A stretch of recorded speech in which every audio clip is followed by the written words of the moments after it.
이 새벽 우리에게 주신 하나님 말씀은 신명기 29장 1절에서 13절까지의 말씀입니다.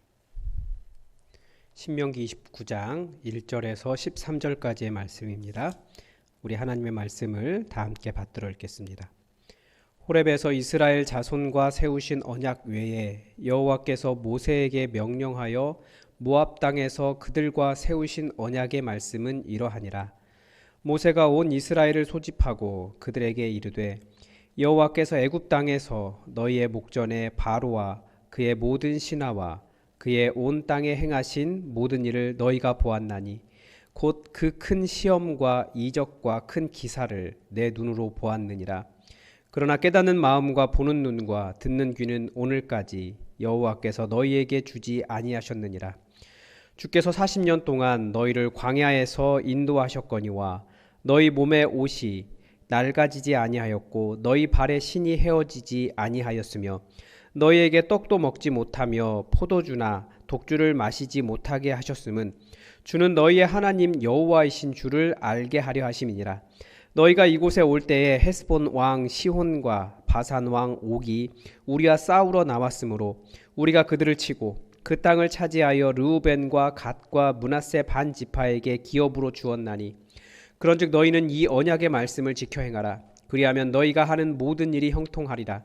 오늘 너희 곧 너희의 수령과 너희의 지파와 너희의 장로들과 너희의 지도자와 이스라엘 모든 남자와 너희의 유아들과 너희의 아내와 및 내 진중에 있는 객과 너를 위하여 나무를 패는 자로부터 물 깃는 자까지 다 너희의 하나님 여호와 앞에 서 있는 것은 내 하나님 여호와의 언약에 참여하며 또 내 하나님 여호와께서 오늘 내게 하시는 맹세에 참여하여 여호와께서 내게 말씀하신 대로 또 내 조상 아브라함과 이삭과 야곱에게 맹세하신 대로 오늘 너를 세워 자기 백성을 삼으시고 그는 친히 내 하나님이 되시려 함이니라. 아멘. 신명기는 이제 요단강을 건너면 가나안 땅을 앞에 두고 있는 그 모압 땅에서 모세가 지난 출애굽의 여정을 회고하면서 이스라엘 백성들에게 마지막 권면을 하고 있는 내용입니다. 그래서 큰 언약이 두 개가 나옵니다. 하나는 그 이스라엘이 출애굽한 이후에 3개월 만에 시내산이라는 곳에 도착해서 거기에서 한번 언약을 맺습니다. 그러면서 전부가 다 하나님의 백성이 됩니다. 그래서 그것을 시내산 언약, 호렙산 언약 이렇게 부릅니다. 그리고 이제 모압 땅에 와서 이제 가나안 땅을 앞에 두고 있는 거죠. 40년을 헤매고 난 다음에 모압 땅에 와서 다시 하나님의 언약, 모압 언약을 설명하고 있는 겁니다. 그러니까 약속의 땅을 앞에 두고 그리고 모세도 곧 이제 그들을 떠날 거기 때문에 약속의 땅을 앞에 두고 이스라엘이 반드시 지켜야 될 어떤 유언과도 같은 그런 당부, 아주 중요한 당부가 이 모압 언약이다라고 말할 수 있는 겁니다. 그래서 오늘 29장은 이제 호렙산 이외의 모압 언약에 대해서 이야기하고 있습니다. 먼저 오늘 말씀은 모세의 아쉬움에서 시작하고 있습니다. 모세가 온 이스라엘을 다 소집했습니다. 1절에서 호렙 언약을 과거의 일로 표현한 이유는 지금 이 말씀을 듣는 온 이스라엘은 지난 40년 동안 광야를 통과했던 출애굽 2세대라고 말할 수 있습니다. 모세는 그들에게 여호와께서 행하신 모든 일, 그 애굽과 그 광야에 있었던 모든 일을 너희가 보았다라고 선언합니다. 온 이스라엘은 애굽과 광야에서 위대한 일을 행하신 하나님을 소유한 백성이 되는 겁니다. 그런데 모세의 아쉬움은 이들이 그 모든 일에 대해 다 소유했음에도 불구하고 들었고 또 그 광야를 함께 지나갔음에도 불구하고 이들에게는 마음과 눈과 귀가 없었다라는 점입니다. 깨닫는 마음, 보는 눈, 듣는 귀가 없었습니다. 무엇을 깨닫고 무엇을 보고 무엇을 듣는 귀입니까? 5절부터 모세가 이렇게 말합니다. 주께서 40년 동안 너희를 광야에서 인도하였거니와 너희 몸의 옷이 낡아지지 아니하였고 너희 발의 신이 헤어지지 아니하였으며 너희에게 떡도 먹지 못하며 포도주나 독주를 마시지 못하게 하셨음은 주는 너희의 하나님 여호와이신 줄 알게 하려 하심이니라. 이 모든 일을 통해서 온 이스라엘이 알아야 했던 것이 한 가지가 있습니다. 여호와가 바로 너희 하나님이시다라는 것입니다. 하나님께서 행하신 일은 이뿐만이 아니라 지금 이 모압 땅에 이를 때까지 그 지역의 가장 강한 왕이었던 헤스본 왕 시온과 바산 왕 옥을 이기게 하셨고, 지금 그 땅을 르우벤과 갓과 므낫세 반 지파에게 기업으로 주신 하나님이십니다. 그러니까 얼마든지 강대한 나라라 할지라도 여호와 하나님께서 얼마든지 그 땅을 그들에게 주실 수 있으시다라고 하는 것을 믿는, 바로 그 하나님이 누구신가에 대한 지식을 가지고 있는 사람들이 이 사람들이라는 거죠. 근데 하나님의 소원은 이거였어요. 이 모든 일을 통해서 이스라엘이 알아야 했던 것은 여호와가 바로 너희의 하나님이시다라는 것입니다. 하나님께서 왜 이렇게까지 해주셨습니까?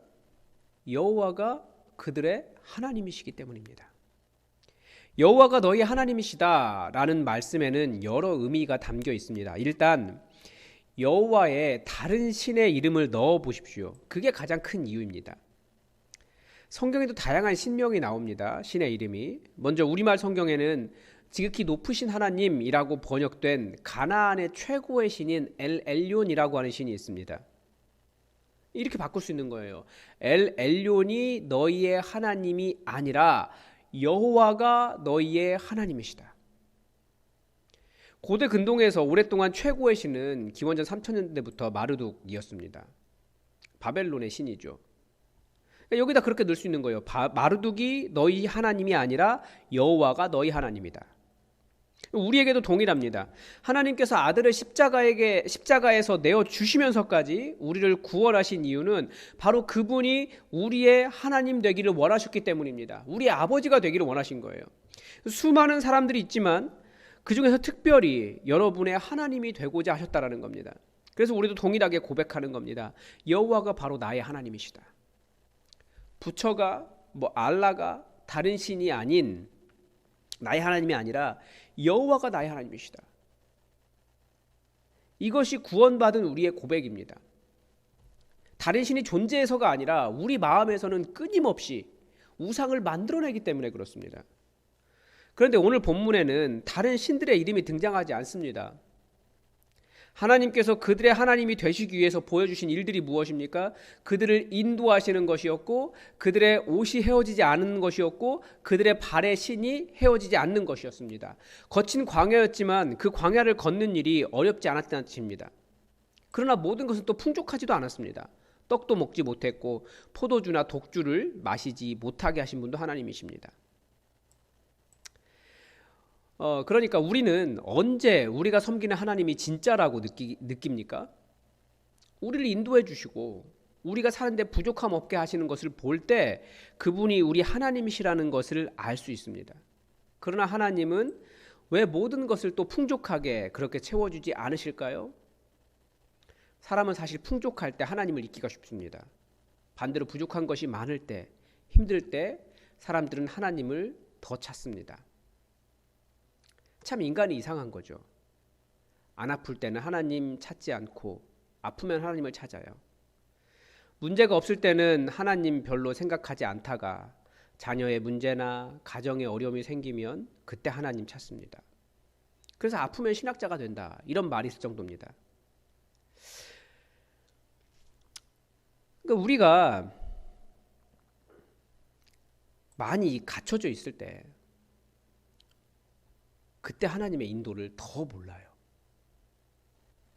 그래서 하나님은 그 부분을 부족하게 하시는 거죠. 그러면서도 내 안에 내가 이렇게 살아갈 수 있는 이유가 무엇인가? 하나님 때문이구나. 이것을 깨닫게 하시는 것이 하나님의 인도함이라고도 말할 수 있습니다. 우리는 이것을 체험이라고 하죠. 우리 신앙에는 이런 체험이 필요합니다. 이 체험이 없으면 우리 신앙은 사변이 됩니다. 죽어있는 생각밖에 되지 않아요. 예수님을 보십시오. 지난 수요 설교에서도 설교했지만 우리 예수님조차도 심한 통곡과 눈물로 기도하셨습니다. 육체를 가지고 사실 때, 그분이 육체를 가지고 사실 때 살 수 있는 방법이 이 하나님께 기도하는 일, 그렇게 울면서 눈물로 기도하면서 하나님을 만나는 그 체험에, 그 일에 있었기 때문에 예수님조차도 기도하면서, 그렇게 울면서 기도하시면서 그 삶을 살아가셨다라는 거예요. 하나님은 우리 결핍 가운데 우리를 깊이 만나주시는 분이시고, 우리의 결핍과 그 고통 속에서 전혀 이것이 문제되지 않는구나, 우리 하나님께서 이 부분을 해결하시는구나 라는 것을 경험하면서 우리는 하나님을 더욱 뚜렷하게 알 수 있게 됩니다. 여호와는 그렇게라도 우리 하나님이 되고자 하셨기 때문입니다. 그렇다면 여호와가 우리 하나님이시라는 것을 알게 된 사람들은 무엇을 하며 살까요? 하나님께서 우리를 구원하신 이유는 우리가 새로운 삶을 살기를 바라셨기 때문입니다. 그 삶이 여호와의 언약을 따르는 삶이다 라고 요약할 수 있는 거예요. 신명기에 따르면 세상 풍조나 다른 종교의 가르침이나 나의 이념이나 내 눈에 옳아 보이는 정이나 정치 이념, 이런 것들이 아니라 하나님의 말씀을 따르는 삶을 말씀하는 겁니다. 그 말씀을 우리는 계속 듣고 있습니다. 하나님과의 새 언약 속으로 들어가는 삶, 말씀에 순종하는 삶은 단지 세상에서 가르쳐주는 착한 사람이 되는 것이 아닙니다. 세상의 기준은 말씀의 기준과 다를 때가 많이 있습니다. 하나님의 말씀을 구체적으로 듣고 따르는 것을 의미합니다. 이것은 자신의 선택을 보면 알 수 있습니다. 직장을 선택할 때도, 배우자를 선택할 때도, 미디어를 선택할 때도, 모임을 선택할 때도 모든 것에 작용합니다. 그게 뭡니까? 모든 것에 가하지만 모든 것이 유익하지 않다라는 거예요. 다른 말로 바꾸면 그것이 옳아 보일 수 있지만 그것이 하나님 앞에서는 옳은 것이 아닐 수 있는 것이 너무나 많은 거죠. 이걸 분별해내는 일이 그리스도인의 삶이라고 말할 수 있습니다. 우리는 정말 말씀과 다른 선택을 너무나 많이 하고 있기 때문에 사실 그분들에 대한 정죄가 될까봐 구체적으로 말하지 못할 뿐이에요. 그래서 여러분, 성경을 열심히 읽으십시오. 성경이 지식에 머물지 않도록 오늘 내가 순종해야 할 하나님의 명령으로 들으십시오. 혹시 말씀을 읽다가 성경의 말씀이 그거 아닌데 라고 내 마음에 감동을 주시고 나를 책망하실 때 그분이 말씀하셨기 때문에 알겠습니다. 그것이 제 탐욕인 줄 알고 내려놓겠습니다. 그렇게 고백하는 삶이 그리스도인이라는 거죠. 그게 하나님의 명령에 순종하는 겁니다. 내 의로움과 자존심과 돈과 명예를 내려놓는 겸손한 길을 택하시고 예수님께서 말씀하신 대로 좁은 길로 행하십시오. 그러면 틀림없습니다. 하나님은 우리 삶이 달라지기를 원하셔서 우리의 하나님이 되시려고 아들까지 내어주신 분이시다라는 것을 기억하시면서 여러분, 오늘도 성경을 읽으며 여러분이 순종해야 할 하나님의 말씀이 무엇인지 찾아가시기 바랍니다. 하나님은 그렇게 우리가 하나님의 명령을 듣는, 하나님의 말씀에 순종하는 진짜 하나님의 백성이 되기를 그토록 원하셨다라는 것을 꼭 기억하시기 바랍니다. 오늘도 하나님의 뜻이 우리에게 이루어지기를 주기도문으로 기도하겠습니다. 하늘에 계신 우리 아버지, 아버지의 이름을 거룩하게 하시며 아버지의 나라가 오게 하시며 아버지의 뜻이 하늘에서와 같이 땅에서도 이루어지게 하소서. 오늘 우리에게 일용할 양식을 주시고 우리가 우리에게 잘못한 사람을 용서하여 준 것 같이 우리 죄를 용서하여 주시고 우리를 시험에 빠지지 않게 하시고 악에서 구하소서. 나라와 권능과 영광이 영원히 아버지의 것입니다. 아멘.